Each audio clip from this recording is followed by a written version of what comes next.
Pois bem, nesse caso, essa paciente procurou-me com relação a essa área no elemento 22, onde havia uma faceta e que ela tinha confeccionado há muitos anos atrás e houve uma degradação do material, né? Um envelhecimento do material com o passar do tempo.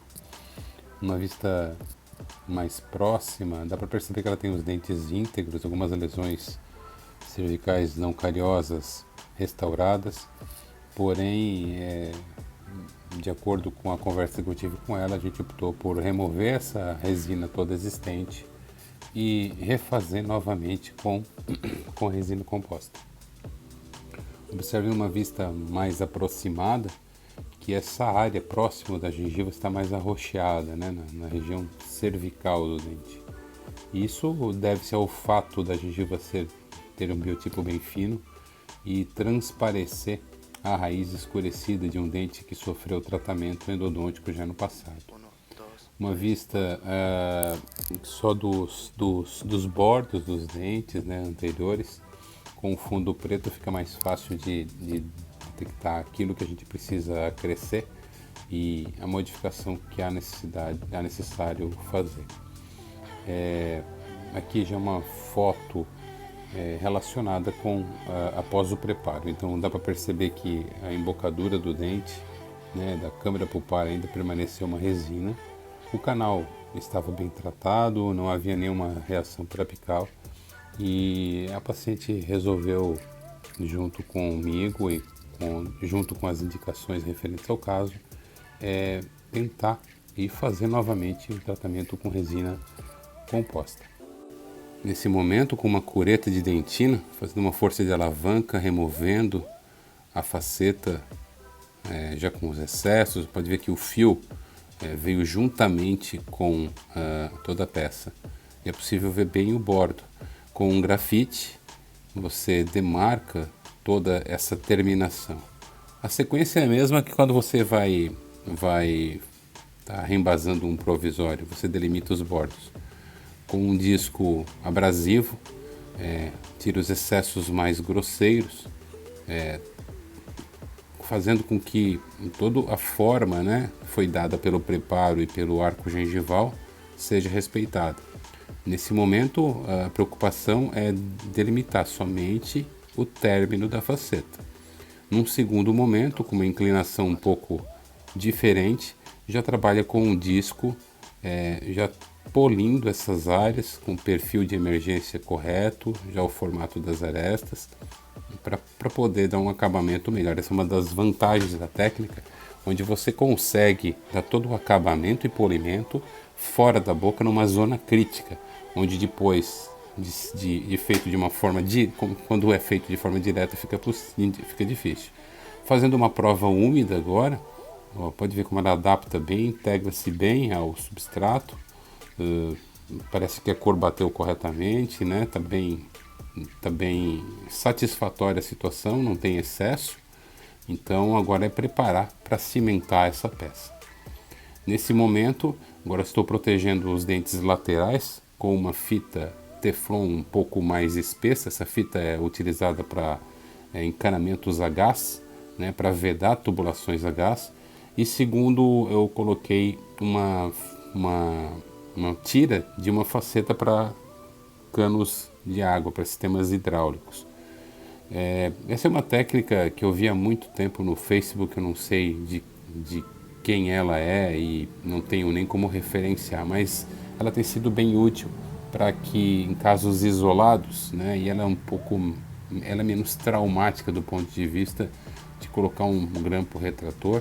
Então, dentes superiores, né, com bom afastamento gengival, com boa movimentação do lábio, é possível com um rolo de algodão e controlar a umidade numa área dessa que é tão crítica. Então, com um fio da Ultradent, um fio 2 zeros, eu vou empurrando contra o Teflon e isso vai entrando no suco gengival, fazendo essa barreira, né, evitando que o fluido crevicular venha por sobre o dente, e isso atrapalhe o processo de adesão. Muito cuidado na inserção desse conjunto, né, e provando depois a peça para ver se ela inseriu bem, se não ela ficou por sobre o fio. Dá para ver que todas as margens ficaram bem evidentes.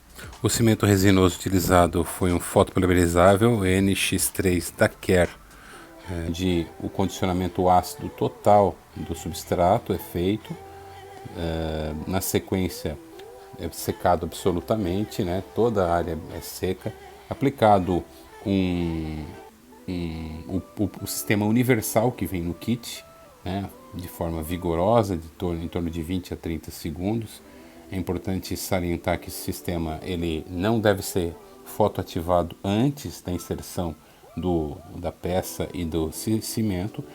A volatilização de todo o solvente residual é importante, né? Isso sabe-se como diminui a força de adesão e como degrada a camada híbrida na sequência.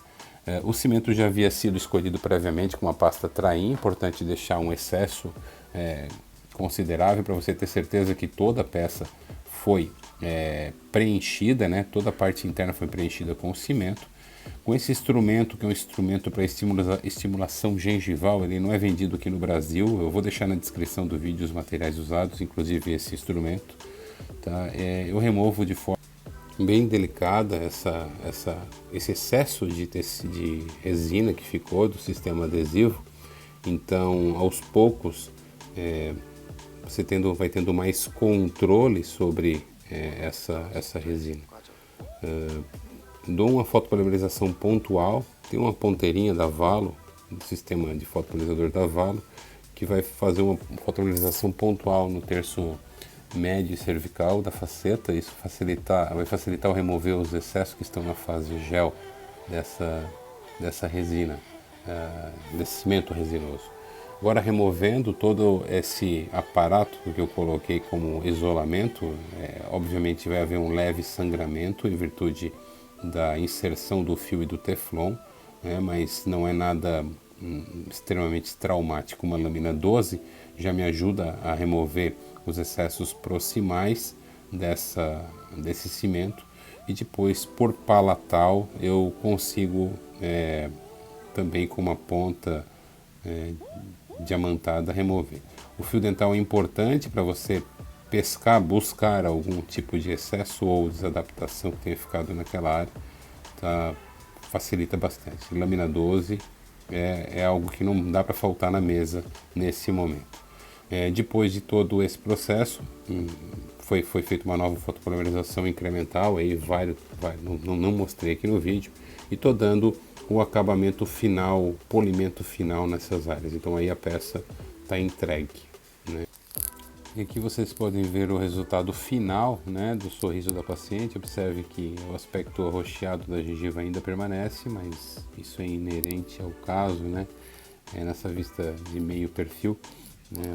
Olha aqui como houve uma integração da resina com todo o sistema, e que o polimento, o brilho, a textura, pouca textura que esses dentes apresentavam, fez com que o resultado ficasse bem satisfatório. Observe também aqui uma comparação com o caso inicial, o quanto que o novo formato, principalmente do bordo, né, aumentado, com relação ao incisivo lateral do outro lado, praticamente escondeu esse dente no meio desse sorriso.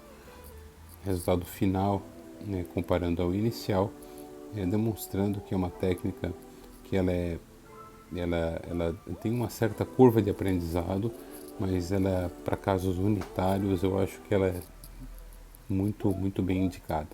Porque, como você viu no vídeo anterior, se você não acertou, se despreza e faz ela novamente, né? Corrigindo os erros que você teve. Eu acho que vale super a pena tentar. Se você tiver alguma dúvida aí, deixa aí um questionamento que eu respondo com certeza, tá bom? Um abraço, obrigado por ter ficado até aqui.